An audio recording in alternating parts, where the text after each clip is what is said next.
Hi, welcome back to the Ultimate Shooting System version 2 tutorial series on how to use it.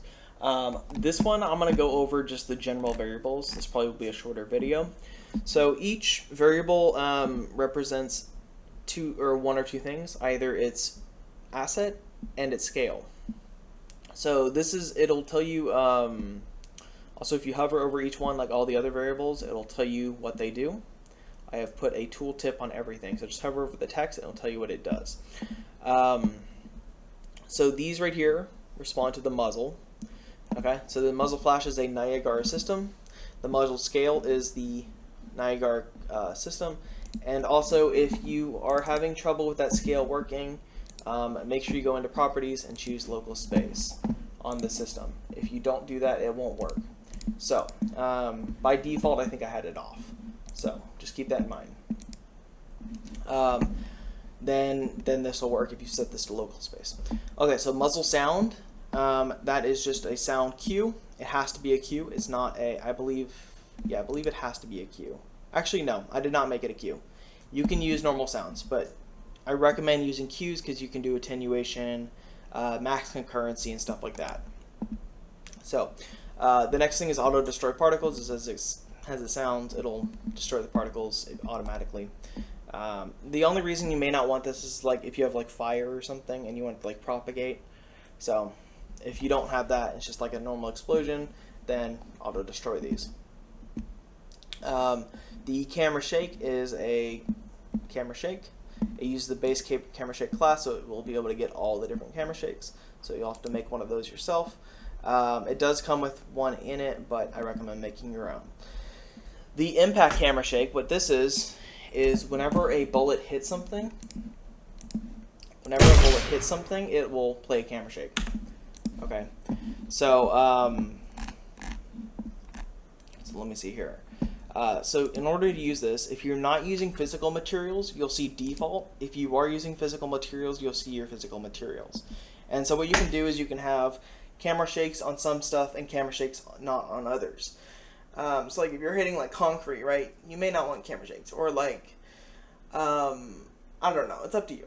But if you're using physical materials, you would set them here. Just keep in mind that you can't have default as the first one. The default has to be the last one. Okay. Impact widget, what this is a same thing, but it will spawn like a widget. A lot of games have like, maybe like a crosshair marker when you hit something, or maybe like a little bloom effect on the corner of the screen. That's what this is. If you don't want to use it, you can just leave that alone. Recoil it gives you a recommended range here if you hover over it. This will give you a variation in shooting. Okay, shooting montage, what this does is it will fire a montage on the skeletal mesh that you set. I'm actually in the wrong character. Let me go and clear that real quick. Let me go and clear that. I'm in the wrong character. So if we go to the ultimate shooting and then we go to where we set the nodes, you'll see we have this montage mesh. That's what we'll play. So it'll play on there. We have the impact sound. This is a very important polish feature for games when you're doing shooting systems. Is it will spawn a, well, as it sounds, it'll spawn a sound wherever you hit, and you can do this based on physical materials as well. So same with particles. So if you have like a dirt, you can hit dirt, particles, and then snow, grass, and default or whatever. Impact particle scale. Remember that the particle needs to be local space in order for that to happen. So it'll use these and they need to be in local space. Okay, impact decal. What this will do is it'll spawn a decal based on the environment where you hit. Okay, so I'm going to leave that empty.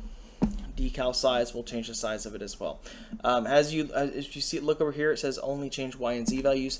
Please try to keep X as something small, like 0.1 or 1.0, so that way it doesn't clip into the player when they walk over it. These are the two that you need to use. Okay, you also have the decal lifespan. This will be how fast they fade out. So after 10 seconds, the decals will fade out. The physics impulse is how strong it will simulate physics. And that is pretty much it. All of these are pretty much self-explanatory, but I just wanted to go over them. You can change them around and see how they do in your project. Thanks for watching. On to the next part now, which you'll see in the playlist. Thank you.